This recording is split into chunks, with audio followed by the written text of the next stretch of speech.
Bahagian orang bila kita berjalan, dia mai tanya kita hal-hal yang kita tak pernah dengar. Kita kata daripada mana? Hadis tak ada.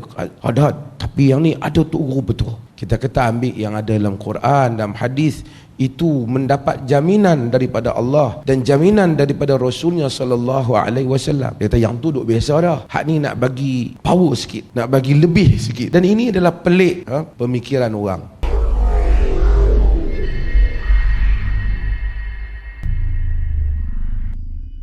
Hari ini penuh, hari yang busy, daripada pagi sampai petang. Nak mai sini pun kena mandi di pejabat, sebab ada interview ataupun temu dega tauliah untuk mengajar. Ramai calon-calon yang datang. Cuma saya ucap terima kasih dan tahniahlah kepada salah satu calon yang datang jauh, iaitu Ustazah Asma Harun, yang datang untuk memohon tauliah daripada negeri Perlis. Walaupun dia duduk jauh di negeri Sembilan, tapi kerana beliau tahu barangkali sekali sekala mungkin dia ingin turun untuk memberikan program di negeri Perlis ini, lalu dia pohon tauliah. Dan dia melalui proses interview seperti biasa, macam orang lain. So baca Quran, ada suruh tanya, suruh terjemah, tanya hukum hakam.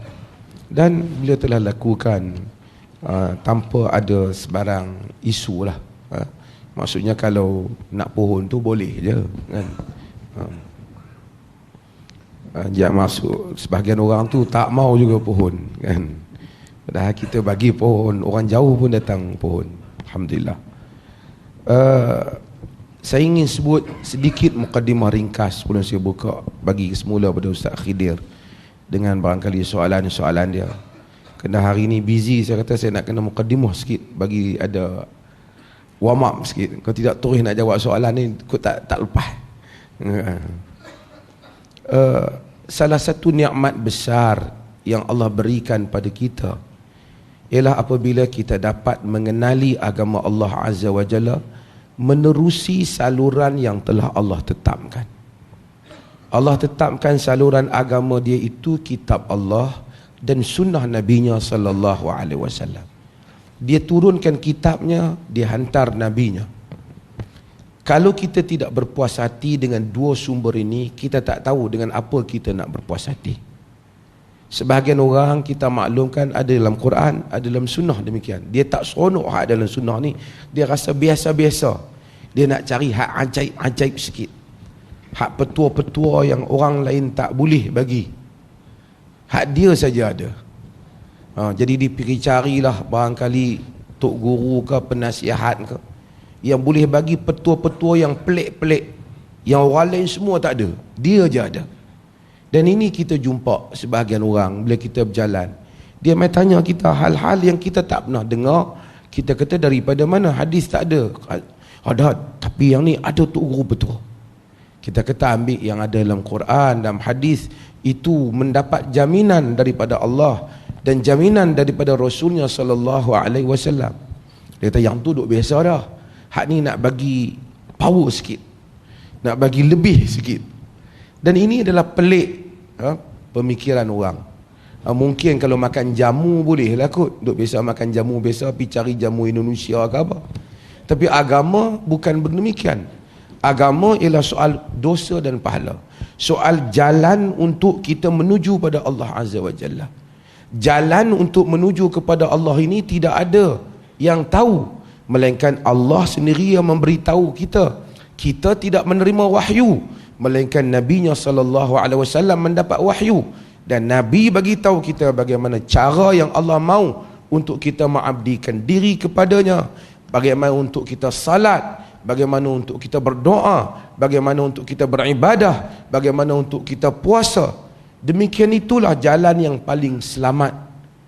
Jalan orang lain tu mungkin boleh, tetapi tak pasti. Jalan yang pasti ialah jalan yang telah ditetapkan oleh Allah, dikhabarkan di dalam kitabnya dan di dalam sunnah Nabi-Nya sallallahu alaihi wasallam. Selagi mana kita berusaha memegang dua hal ini, insya-Allah mudah-mudahan kita selamat.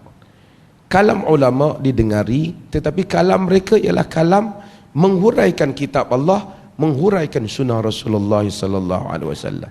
Siapa pun ulama itu, dia tidak menerima wahyu. Mimpi dia tidak menjadi hujah. Yang menjadi hujah apabila ia berhujah dengan Quran, ia berhujah dengan sunnah. Mungkin dia mempunyai kefaqihan yang Allah tak bagi kat kita. Fala'alla muballighin afqahu aw aw'a min sami'.